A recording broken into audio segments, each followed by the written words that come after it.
As the world turns, things change, messages evolve, and time marches forward. Products and solutions crawl their way onto the rocky shores of general availability and tilt their heads to the burning glare of customer feedback. What once was a mud skipper must become a marmoset. What was once a private cloud must become an extension of public cloud. The general is refined, specialized.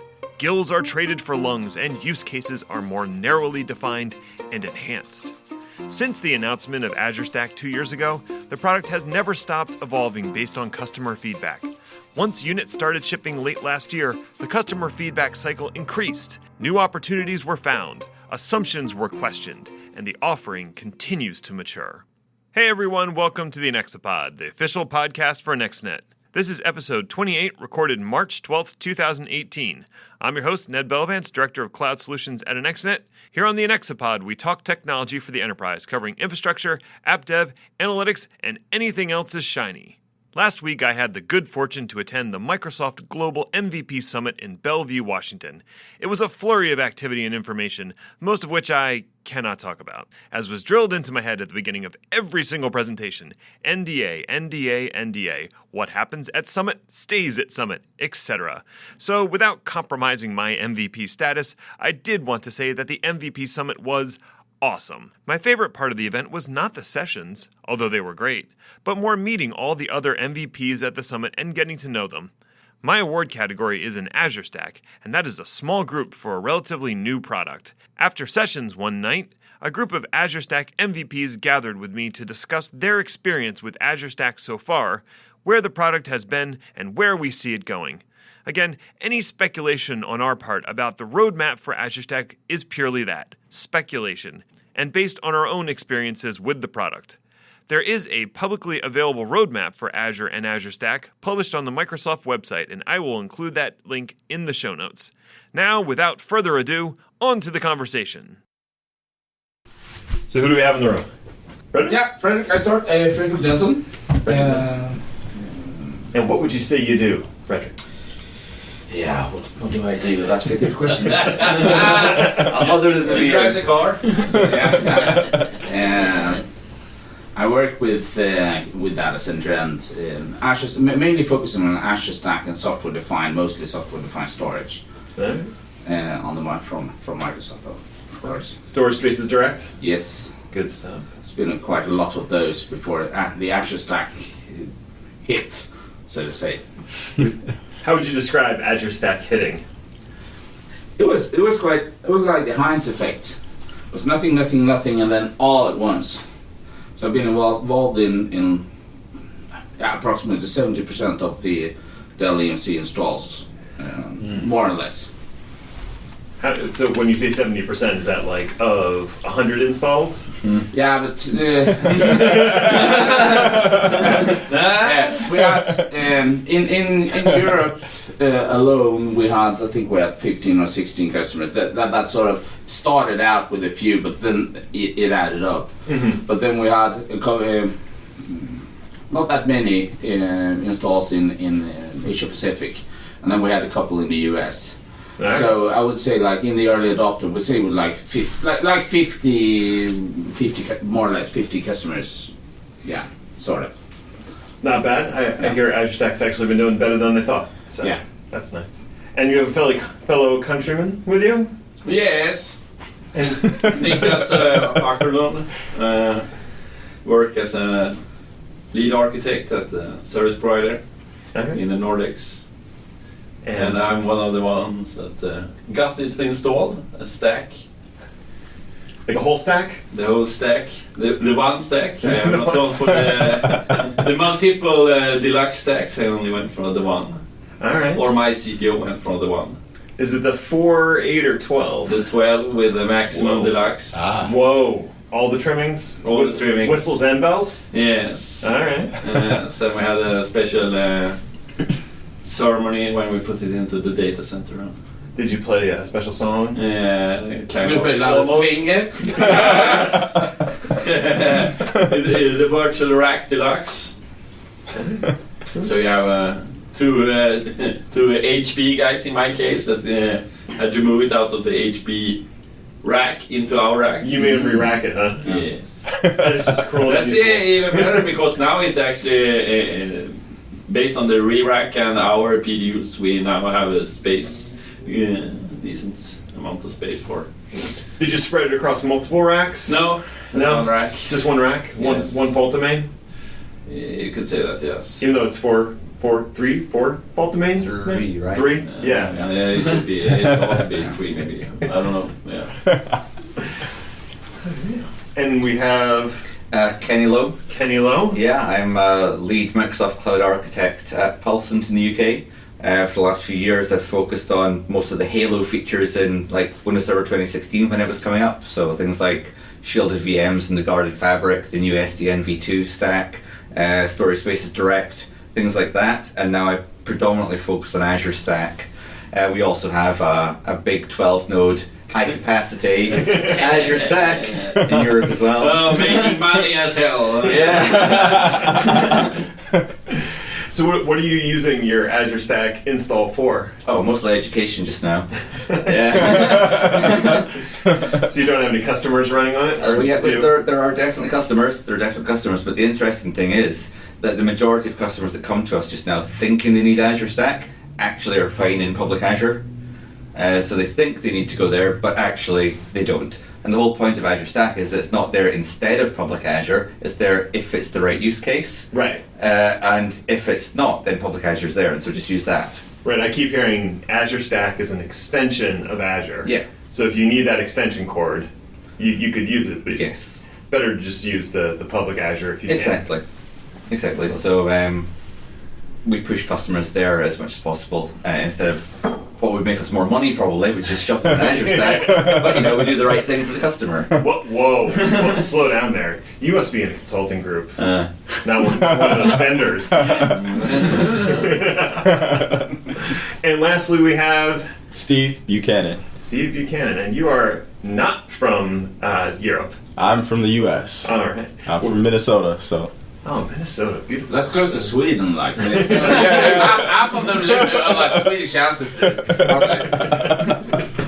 Well, but the weather was the same, right? Yeah. Yeah, how cold is it right now? So it's March now in Minnesota. It's actually about the same temperature as in Seattle, believe it or not. That is very strange. It's crazy. Well, if it makes you feel any better, in Philadelphia right now, it's the beginning of a blizzard. We're going to get about a foot of snow. So we got all your snow. Hold it captive. Do you want it back? Because you can have it. No, you can have it. We're good. And what has been your experience with Azure Stack thus far? So I've been involved with Azure Stack since TP1 and just working with the product group. Was part of a team, helped write a book on Azure Stack in the Unleashed series. I didn't know people still wrote books. That is impressive. Yes. It is a labor of love. And I recently joined Avanade. Okay. And at Avanade, we have an Azure Stack offering. So I'm learning all about the Avanade Azure Stack offering and being pulled into Azure Stack deals over at Avanade. Okay, yeah, I heard something about that. So that's more of like a managed Azure Stack offering, right? Yeah, so it is, we have our own branded hardware. Oh, okay. So we have a hardware offering, or you can, if you work with HP, you can get HP through us, or I think Lenovo. Okay. And then we offer managed services with it. So we can do everything from the install all the way through the entire lifecycle of Azure Stack. Manage services and then help you with the services you're running on top of Azure Stack. So if you're doing DevOps or you want to deploy one of the resource providers or one of the hybrid app patterns, we can help you set all that up. All right. And do you also help with the financing to, like, if they want to do just cloud spend on consumption base, or do they still have to do that big upfront hardware spend? So there is you can just pay us monthly for Azure Stack. Okay. So the offering's pretty flexible, right? If you're a customer and you want it in your data center, you can do that. Or if you want to host it in one of Avanade's data centers, you can do that too. So options are good. It sounds like a lot of options. Skinny. We'll do that. That's right. and like what Kenny said, most of the time we talk to customers and find out that Azure serves their needs. Exactly. Yeah. right? So Going into scale, and you're like, okay, I probably would recommend you go Right. into Azure. Oh, you want Azure SQL? Oh, oh, you want it? Yeah. So do you think it's usually because they have preconceived ideas of what you can do with the public cloud and how they need to be private cloud for some reason, and just the conversation dispels them of that? It's because they think they need to hug the tin, because they think they need to be able to see it and touch it and poke it and know that Maybe it's that there. huggable infrastructure. Yeah, exactly. Exactly. A guided tour into the data center is like, Yeah. oh, here's Azure, Everyone- play with it. Everyone's special until you explain to them that they're not. Oh. Yeah, they're not the special snowflake that they thought they were. No. They actually fit into this wonderful public cloud environment where they can do huge numbers of things they could never do on premises. That's true. I mean, from talking to the product group, there's some things that are just never going to come to Azure Stack because of all the dependencies, and the scale of Azure is ridiculous. They roll out tens of thousands of servers, not 12 nodes. 12 nodes is yeah. That's a rounding error.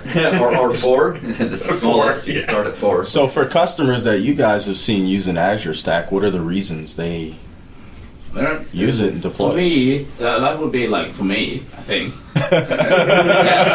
I have the majority of the early adopters were service providers. But then we started to get enterprises. We get manufacturing enterprise customers. We have customers in the transportation business, and that vertical, that actually have regulations, either corporate or national, that actually prevents them to use Azure.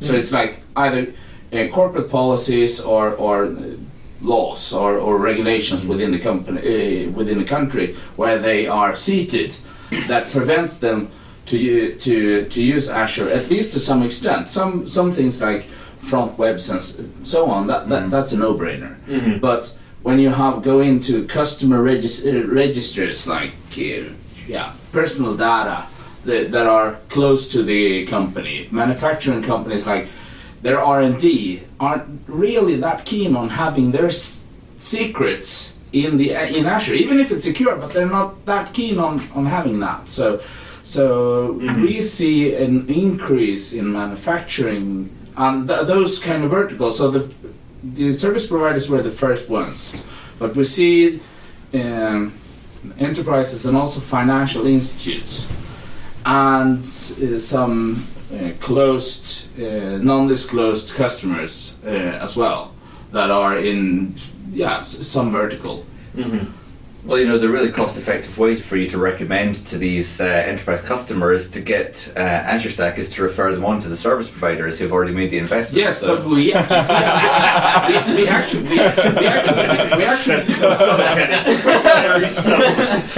but we actually do that because some of them aren't that keen on managing the Azure Stack themselves. They want a dedicated one, but they don't want to handle it. They just want to consume because they have a need to have it locally, or at least in a controlled where they can, to some extent, where they control. can hug it. Yeah, they can hug. Yeah, but they can go basically in an Azure Stack. You can go in there, take all the disks out, and then you have at least to have the disks, even if you're going to have a problem in accessing the data. Yeah. But you have them. No one can have them. It's yours. You have them in safekeeping. So These are my discs. yes, sort of. Yeah, but like that. That is one scenario that we're seeing. So I think it will be quite interesting to see along the line when new features comes into Azure Stack, how that will sort of twist into a new. I think we haven't seen the end of where Azure Stack actually will end up. No, it's definitely early on in the journey. Yes, so we're quite early in the adoption curve. Where the early adopters like 2-3%. That's where we are now. So what's that Gartner thing where you have the peak and then the trough of disillusionment? Yeah, the hype cycle. It's not a Gartner. I think it's a What is that? the Well, they didn't coin it, but they have a report that. they have a borrows report that uses that. It's a industry of it's a curve of adoption of things. It's not just technology. It's the early majority, late majority, and the So where do you think we are on that hype We are cycle? in the very first 2% of that curve. So not even hit the hype cycle. No. early We're not on. close to the hype cycle. No, we need to get Flavor Flav on board and a Big Clock. Yeah, sort of. Yeah. We need the hype man. Yeah. So that's interesting. The customers that I've spoken with on potential Azure Stack deals, kind of the same reasons, right? They're global organizations, and we're talking to them about Azure. But because they're global, they might have locations that have regulations in those countries that they're operating branches or other locations in.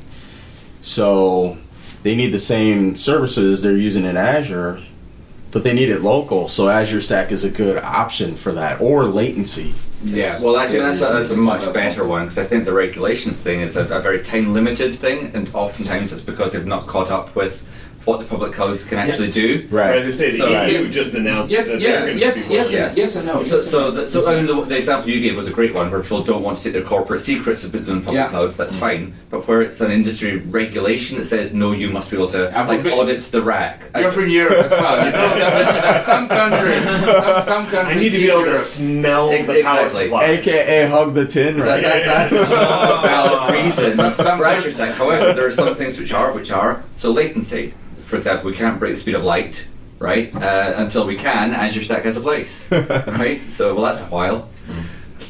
Well, We I have- mean, depends we what have- Google does with We the have some thing. countries. One of them that is quite famous as well, that we all are in. That's Switzerland. And Switzerland has they're quite regulated on what can leave the borders of Switzerland. I would say Norway also. They So are that- also yeah. kind of regulated in some of their data.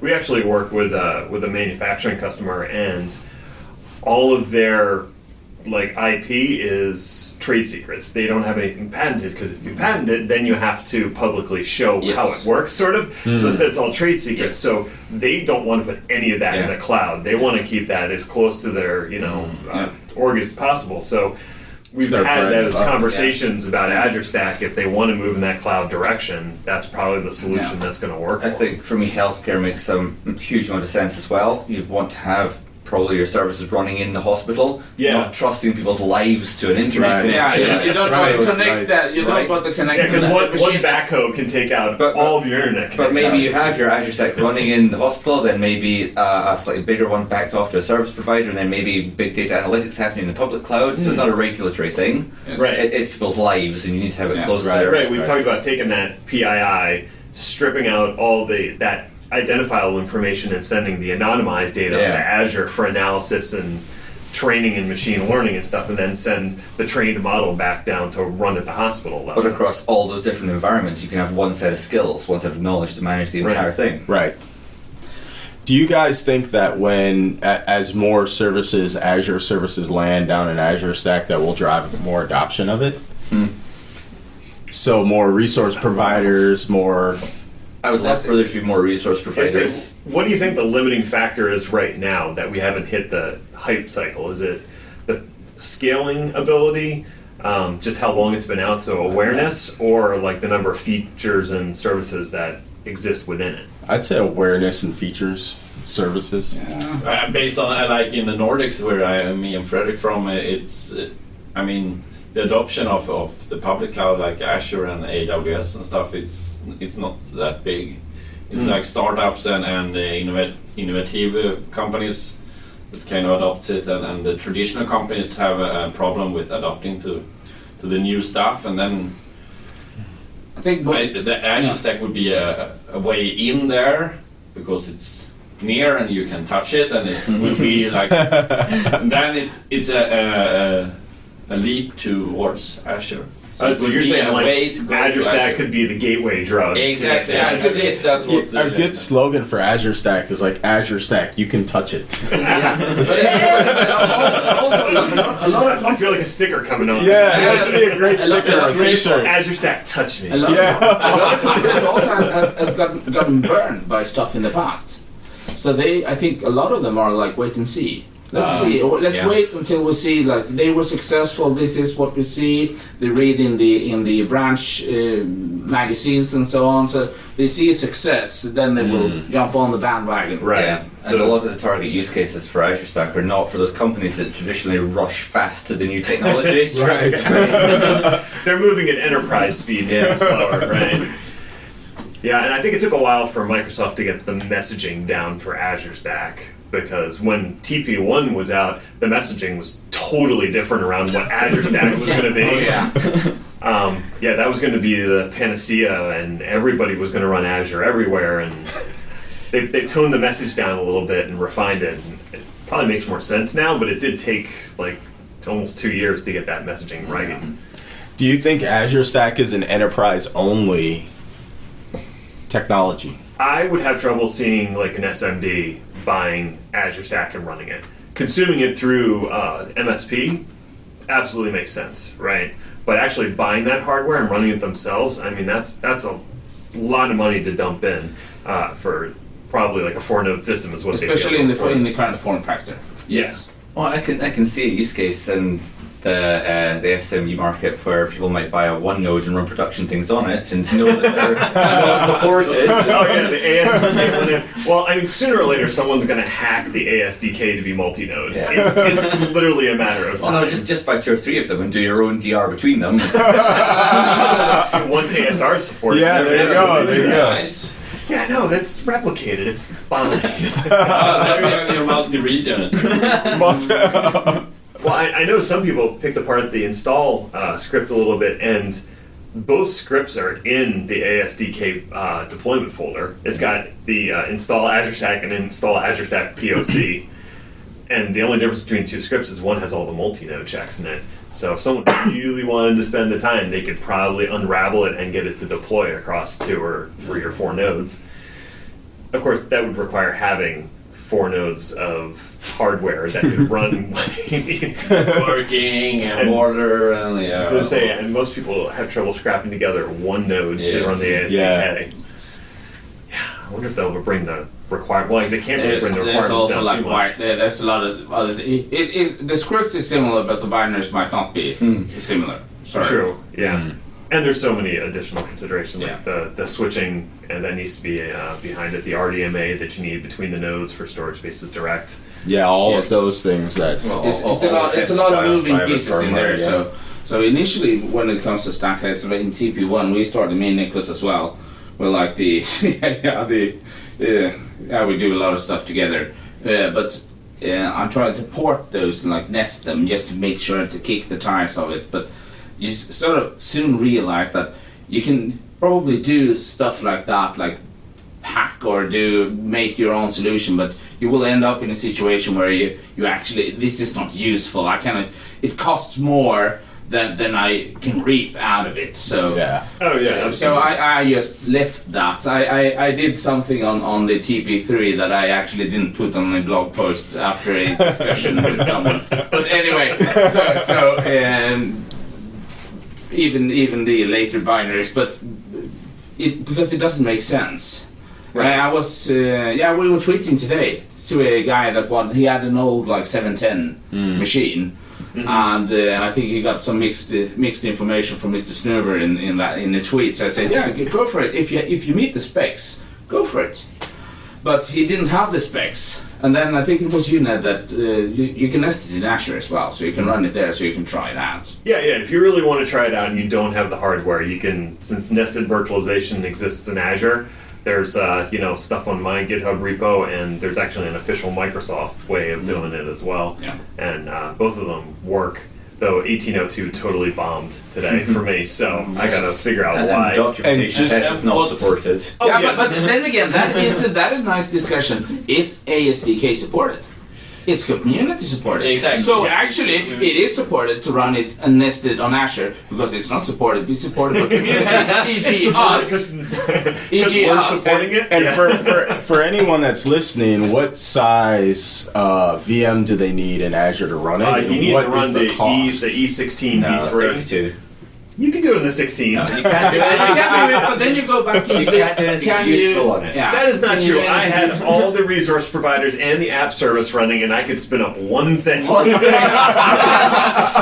more interested in what's the cost of that. All SSDs. What is honestly, the cost of that? real cost is the storage, because you have to have 4 256 gig premium Minimum. storage disks for Pure the storage, SSD. plus the OS disk needs to be 256 as well. So you're paying for 1.25 terabyte of premium storage.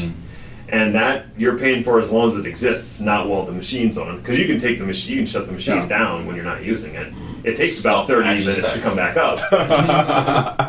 30 minutes to run one workload. 30-minute boot Well, time. you click on the portal and you wait 20 minutes. Yeah. Go make yourself a sandwich. But that is a misconception, as I see. I see that from a lot of just for the ASDK. It's like, yeah, you need to go to your hardware vendor, you need to buy, and this might sound funny because I'm coming from one, but you actually don't. You just need to meet the hardware specs that are specified in that blog post on Microsoft. If you meet that, Yep. then you're good to go. But Yeah. also, you that listen, don't go on the smallest, go on the Yeah, don't go with the minimum requirements, Yeah. because you're not going to be able to do anything useful Yeah. besides just see it You run. will just be disappointed after a while anyway. Yeah, then you will not give the solution a proper test. Your tests will not, or your experience will not reflect what actually the system can Right. can It reminds deliver. me of like when people would do VDI proof of concepts, and they would slap the VDI software on like whatever hardware they had laying around, and then the desktops would run terribly because it wasn't on properly spec'd hardware, and they would fail the POC Yeah. because of performance. And I'm like, well, yeah, you ran it on a 5-year-old server with like spinning disks. But Of course, it's going to be off. That also reflects to like System Center Service Manager installs Yeah. that they did on like quite low spec Windows servers, and they compared that to a high Unix. They had a lot of Oracle databases and stuff that run their existing one, and they compared. It's like, the performance is too bad. Yeah, but you're running it on 5-year-old servers with on a USB drive or something. I've done a lot of Service Manager, and that is the case. Yeah. Many times over. So they're Very Apple. They see it, but it's not even Apple and pears. It's apples and whatever. Apples on the field. Yeah. Apples and tofu, I think would be. Deep fried tofu though. Absolutely Kind of tasty. Apple or deep fried Mars bars. Yeah. Yes. Oh, that's just heaven. More of a fried Snickers person myself. I like the peanuts in there, but Well, that's right. It's not. No, they're not good there. we need to take you to a county fair. Yeah. You can ride a pig. It'll be a whole thing. So, out of all the Azure Stack stuff, what are you most looking forward to in the next 6 to 12 months? What do you really want to see happen? Well, we have the roadmap. We do have the roadmap, but if you could shoot for the stars, anything. I would like to see more adoption from organizations, because that'll drive more innovation from the Microsoft teams, right? And that will drive It'll- inputs to the teams Yeah, as it'll well. drive their Right. roadmap. That's Okay. a good point. So I think with more and more Azure Stack adoption, Microsoft will see more and more use cases, Yes. and we will as well, that no one has thought of. Yeah. Right, and then that'll drive what features end up Right. on the next version of Right. Azure Stack. So I think adoption will just drive everything else around Azure Stack and the ecosystem there. I think nested virtualization within there will be a big thing, because it'll help people to do things they can't otherwise do that they're used to being able to do in the normal virtualization world. Okay. So we get Yes. like the that was big. That was a big DB3, thing in Azure as well. So. Yeah. I think they were surprised at how many people glommed onto that nested Yes, virtualization because- thing. I've heard them say that at talks. Like, we released the feature, we didn't know how many people would use it. And Yes. tons of And- people and used it. if they did that, it'd be Yeah. awesome. The initial thought about nested virtualization was also like, who would do that anyway? Because it's not supported. It's like, whoever wanted to do that, it was like, yeah, but the guys like us have been doing that for years, because that helped us to ramp up on technology. Right. But that ramping up on technology also gave us another tool, so we can use that for troubleshooting scenarios, for instance. we can do. You can use that technology for a lot of different scenarios, and that just opens up in the same way. Just imagine you have a faulty exchange system somewhere that runs on VMware or whatever, and then you clone those machines. You take the domain controls, you do that all in a bubble. You can run an exact copy of your production workloads in a nested bubble and troubleshoot to see why did we actually hit this problem, and then provide a solution to your production environment that actually uses the exact same passwords, the exact same policies, whatever. It's yeah. Yeah, So being it's- able to it's really- replicate a copy without having Yes. all the same hardware Yeah. of it, like I think like 2 full versions of your hardware. Yeah. So that you see that's the primary use case for. That could be like for nested virtualization. That's one thing, and also we have the Hyper-V containers, that security layer of things that also would make a lot of sense as well. But it's a good question, sir. I mean, you mentioned shielded VMs in your previous Yeah. incarnation. Well, I was gonna say, do you think shielded VMs could be a big driver behind Azure Stack adoption? That's a huge question, because right now in Hyper-V 2016 we have shielded VMs. In Azure we have what are they called? The Encrypted equivalent- ones, No, it's confidential. Azure confidential computing.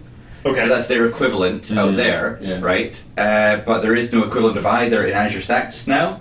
And the question is, do you bring Azure confidential computing back to Stack, or do you bring shielded VMs up to Azure Right. Stack, right? Right. So shielded VMs probably not, because it's not in Azure. Right. But how do you bring Azure confidential computing back without the required hardware? Yeah, I have no idea how Azure Confidential Computing, what the back end. There are looks like and what specific the codes hardware are. requirements that they've put in there. Okay. So right now we have a gap between Hyper-V 2016 and public Azure, and Azure Stack sits in between, and it doesn't have an answer to this. Now, the good question is, how much are people using these features? How much drive is there to put that in?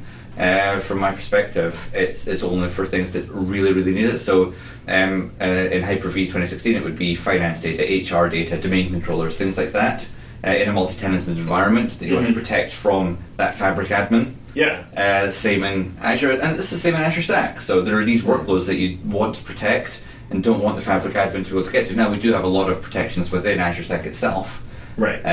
which is great, and that itself might drive the need to not have these additional features. I could probably talk into thinking that, but if you draw it out as a diagram, right now there's a gap. Okay. So that's a potential use case. I think one of the big use cases is this the IoT, like edge and running IoT on Azure Stack, because I know that IoT devices are going to explode over the next 5 Yes. years. I mean, they're already doing it, and it's just going to get worse. There's going to be like 20 devices, more than that, like 200 devices per person, basically, when you break it out with all the sensors on your car and the stuff in your house and then manufacturing equipment. And so somebody's going to have to ingest all that data and transform it and process it. And I feel like Azure Stack is a good use case for that, because you can write that application that processes locally and then does more processing in Azure. So any thoughts on that? Yeah, I think so. The whole IoT, that's one of the new buzzwords, right? But at the same time, it makes a lot of sense if you think about that. Like, we all have ventilation systems in our houses, and we have we might have a service agreement to that. We're in a hotel now. They have that. So what if they have sensors in here? So the filter in this doesn't work. So they just get a list of jobs for that repairman that goes in and services all the stuff in the ventilation system. We have AC systems. We have all those things. We will have in bridges, chipsets in there. So this concrete is made out of this batch, and if they see something in there, they know exactly which part of the bridge that used that concrete, which part do they need to replace because they see some weakness in something, or steel, or it's just mind-blowing, all the things that actually you can do with IoT to help. So I think that makes a lot of sense as well, sir. Okay. I want to drop back very quickly to that shielded VM thing. You're yours are turning. But you know what? I feel I did Azure Stack a disservice there, because shielded VMs are one feature in a guarded fabric in Hyper-V 2016. Mm-hmm. So there are a huge number of security features in there, and actually Azure Stack inherits the vast majority of them. So things like the code integrity policies and trusted boot and all these wonderful features exist within Azure Stack, and that's part of the security model. The only thing that doesn't is those fully shielded VMs right now. Well, who knows? Maybe 1807 or something will have. If customers ask for it enough, then it'll end up on Azure Stack. It will be prioritized for sure. Right. Yeah. All right, so I think we have gone on for a significant amount of time. You get how many MVPs together, and we'll probably just talk for the rest of the night. But closing thoughts, Steve. I don't have any. All right. If people want to get in touch with you or follow you, are you social? Yeah, blog, so tweet? Twitter's the best. It's at Bucatech. Okay. Pretty simple. All right, cool. Sarah? So this is a journey. We're at the very first baby steps of this journey. Okay. Azure Stack is going to grow up over time. It's going to be able to crawl and walk and ride a bike and drive a car. But you don't drown the baby because it can't yet drive the car. You take it on that journey, and we'll go there with it. Kenny, I'm visualizing. I like your analogy. I think it's really, really smart. If people want to follow you, what's the best way to do that? Twitter's best at Kenny Lowe. Okay. Yeah. Is there an underscore in there? Or just Nope, just my name, Kenny Lowe, How'd you get that? L-O-W-E. Look at you go. Early adopter. All right. Yeah. My thoughts is like, if you haven't tried Azure Stack, find some hardware, spin up something in Azure, try it out, kick it out, and just see what it is and what you can do with it. That is my thoughts in and around Azure Stack. The best way to learn is to try it out and just work on it. Okay. That sounds good to me. Yeah. That's how I learned it. Yeah, that's how I did it as well. That actually helped. Even Azure Stack TP1 actually helped me to some extent to learn more about Azure in a way as well. Yeah. Because you get that extra layer of moments. You kind of understand some of the reasons they do things in Azure. Because all of a sudden you realize that, for sure, there's a guy monitoring this on the other side. I don't see him, but there's an operator, there's an IT pro working for Microsoft that actually runs this, that does these subscriptions, even if it's highly automated, of course, because the scale of Azure. Sure. But there is a team in there that are monitoring, that are looking at all the regions and all the scale units and all that. They have control, so that sort of also ticks one box, so to say. All right. And are you social? Yes, Twitter? I am extremely social as you can hear, but I'm at Fredrik Nilsson _ with a tailing underscore. Whoa. If you take the one without the tailing underscore, I really don't know. It's like Frederick's of Hollywood. Yeah, you can just look it up. It's interesting.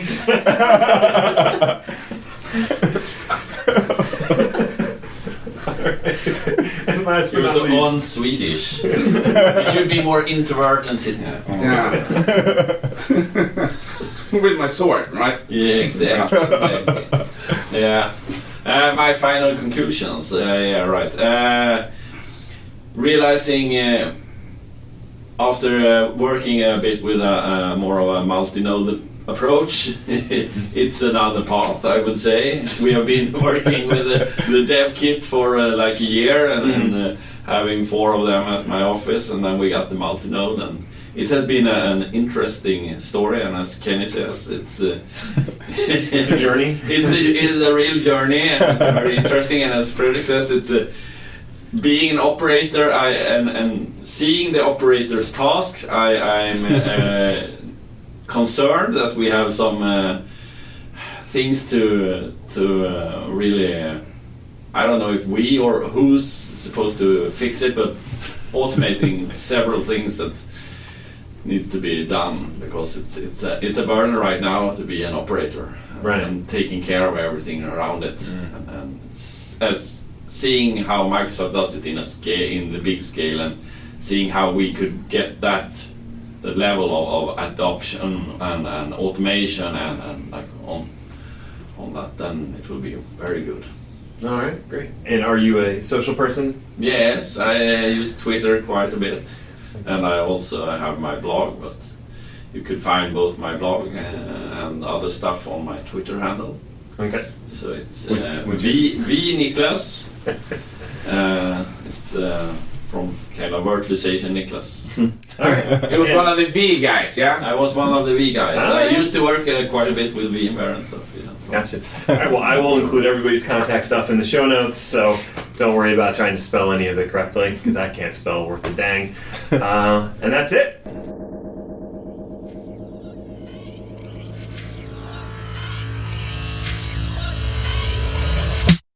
And that was our show with the Azure Stack MVPs. My sincere thanks go out to all that participated. Steve, Kenny, Nicholas, Frederick. All of these guys are rock stars, and I would highly recommend subscribing, following on Twitter, etc. Thanks to Anexinet for giving me the time to go to the MVP Summit and for helping produce this podcast. If you're looking for a company to help you with your digital transformation or your Azure Stack purchase and setup, then I would recommend reaching out to Anexinet to see how they can help. If you've enjoyed this episode of Anexapod, why not leave a nice review on iTunes? If you're looking for more content, you can check out our sister podcast, Buffer Overflow. On the show, I am joined weekly by my co-host Chris Hayner to discuss what's new and interesting in the IT news sphere. You can find out more about me and what I am up to on Twitter at Ned1313 or on my website, nedinthecloud.com. Thanks for tuning in, and remember, IT moves pretty fast. If you don't stop to look around once in a while, you could miss it.